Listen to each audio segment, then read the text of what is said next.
अस्सलाम वालेकुम। हमारे पास आ जाइए Hyundai Accent 2014 मॉडल है। इसका प्रॉब्लम ये है कि इसका ऑयल में अपग्रेड का आ रहा है, जो कि पल्स की सूरत में आना चाहिए।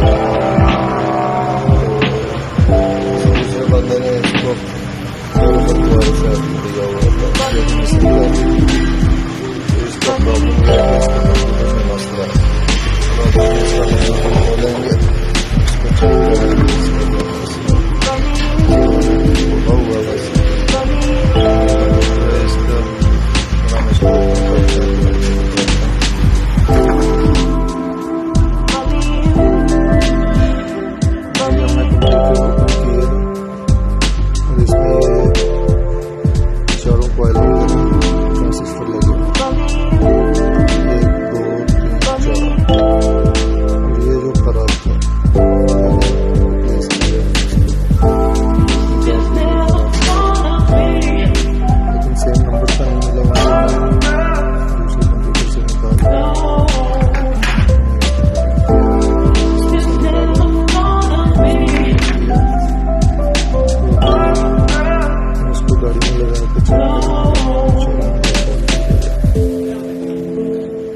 इसका जो निकाला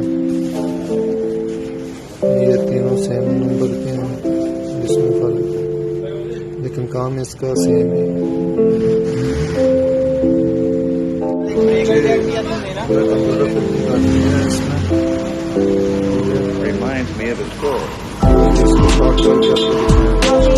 स्टार्ट कर सामा।